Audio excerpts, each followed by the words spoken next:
అధికారంలోకి ఏ రకంగా వచ్చిందో అన్నది మనందరం కూడా చూసాం. With thumping majority. అసలు ఆ మెజారిటీలు అయ్యి చూసుకుంటే మెజారిటీలు కూడా ఎక్కడ ఊహకు అందలేని మెజారిటీలతో గెలిచింది. ఇంకా ఇంత మెజారిటీతో ప్రజలు మ్యాండేట్ ఇచ్చిన తర్వాత ఎందుకు మ్యాండేట్ ఇచ్చారు ఇంత ప్రజలు? జగన్ గవర్నమెంట్ చాలా సంక్షేమ పథకాలు కూడా అమలు చేసింది. ఏదో మార్జిన్ తక్కువగా ఉండాలి చెప్తే ఇంత ఇచ్చిందంటే, జగన్ పథకాల కన్నా అన్ని పథకాలు కూడా ఈయన ఎక్కువిస్తా అన్నాడు. అన్ని పథకాలు ఎక్కువిస్తా అన్నాడు. ఇంకా లేనిపోయిన అన్ని కూడా పెట్టాడు. మెయిన్ 6 పథకాలు, సూపర్ 6. అసలు సూపర్ 6 అంటే ఏంటి? సూపర్ 6 అంటే నిరుద్యోగాలకి నెలకి 3,000 నిరుద్యోగ భృతి ఇస్తా అన్నాడు. తర్వాత రైతులకి సంవత్సరానికి 20,000 భరోసా ఇస్తా అన్నాడు. మహిళలకి, అందరు మహిళలకి నెలకి 1,500 ఇస్తా అన్నాడు. తర్వాత ఉచిత బస్సు సౌకర్యం కల్పిస్తా అన్నాడు. తర్వాత అమ్మకి, తల్లికి దీవెన, తల్లికి వందనం. తర్వాత గ్యాస్ సిలిండర్. ఇవి 6 పథకాలు, 6. ఈ 6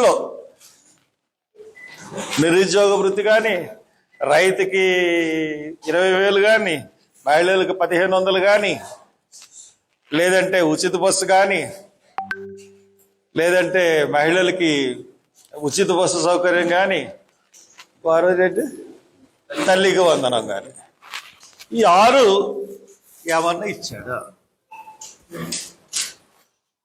I'm asking the government directly. Chandrababu Naidu గారు, ది గ్రేట్ పవన్ కళ్యాణ్ గారు సంవత్సరం అయింది వచ్చి 6 పథకాలని ఆంధ్రప్రదేశ్ ప్రజల్ని మోసం చేసి ఈరోజు మీరు వచ్చి సంవత్సరం అవుతుంది. ఒక్కటన్నా ఇచ్చారా ఈ పథకాల్లో?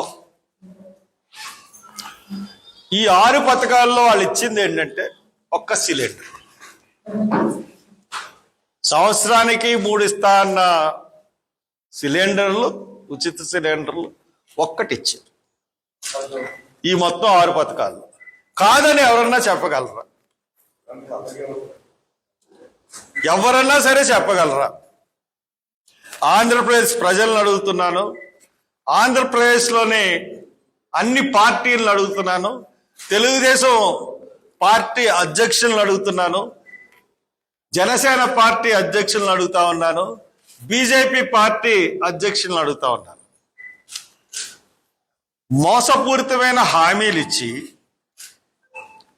మీరు అధికారంలోకి వచ్చారు. అధికారంలోకి వచ్చిన తర్వాత మీరు చేస్తున్న పని ఏంటంటే దళితుల మీద దాడులు, మిమ్మల్ని ఎదిరించిన వాళ్ళ మీద కేసులు, సోషల్ మీడియాలో మిమ్మల్ని ట్రోల్ చేసిన వాళ్ళ మీద కేసులు. ఇయే తప్పితే పరిపాలన ఇంకేమన్నా ఉందా? ఇకపోతే ఇంకోటి ఏంటంటే పోలవరం ఫస్ట్ సంతకం డిఎస్సి మీద అన్నారు. మొట్టమొదటి సంతకం డిఎస్సి పెట్టేశారు. డిఎస్సి మీద సంతకం పెట్టారు. మొదటి సంతకం డిఎస్సి మీద పెట్టారు. ఈ రోజుకి డిఎస్సి జరిగిందా? The great. వాళ్ళు ఇప్పుడు అడుగుతున్నారు, మీరు ఇచ్చిన టైం 1 month ఇచ్చారు, మాకు 45 days కావాలి, మీరు నోటిఫికేషన్కి ఎగ్జామినేషన్ డేట్కి 45 days కావాలంటే వాళ్ళ మొర ఆలకించట్లేదు. నిజంగా మీరు భర్తీ చేస్తారని అనుకుంటున్నారు. మీరు ఎందుకు ఇచ్చారో మీకు తెలుసు, నాకు తెలుసు. ఎవడొకడు వర్గీకరణ మీద కోర్టుకు వెళ్తాడు. మనం చేసింది అశాస్త్రీయమైన వర్గీకరణ, లెక్కలు లేకుండా విభజించేసాం. అసలు లెక్కలు అన్నవి ఎక్కడ ప్రాణామికంగా చూపించలేదు. కాబట్టి ఎట్టి పరిస్థితుల్లో ఇది కోర్టు కట్టేస్తుంది, కాబట్టి ఇది అలాగే జరగదు డిఎస్సి అని ఇచ్చారు. పాపం అమాయకులు పోస్ట్ పోన్మెంట్ గురించి అడుగుతా ఉన్నారు. జరగదు డిఎస్సి.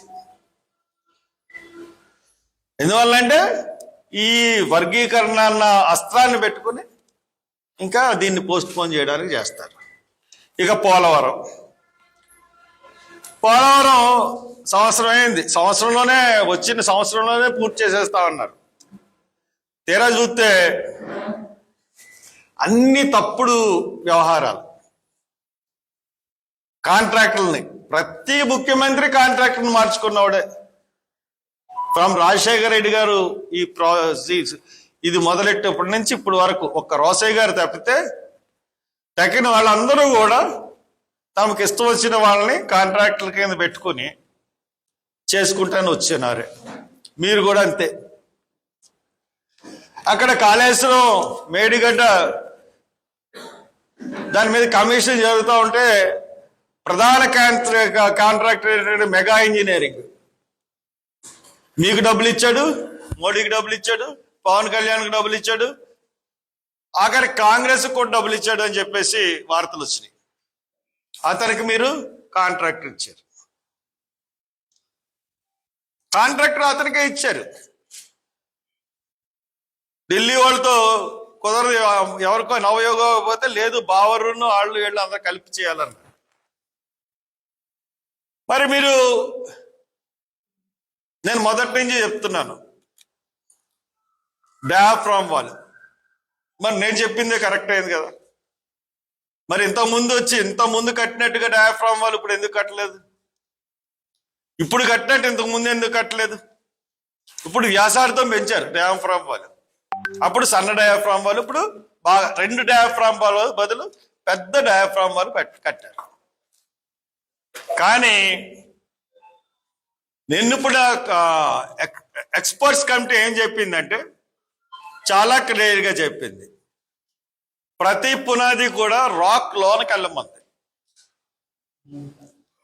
కానీ మీరు ఏం చేస్తున్నారు? లాస్ట్ టైం ఏమో 0.9 కిలోమీటర్స్కి వెళ్ళారు, ఇప్పుడు 2.1 కిలోమీటర్స్కి వెళ్ళారు. ఈ 2.1లో అక్కడక్కడ రాతి పొరలు వెళ్తున్నది, కానీ పూర్తిగా మనం చూసుకున్నట్టయితే రాతి పొరలకి మొత్తం ప్రాజెక్టు వెళ్ళట్లేదు.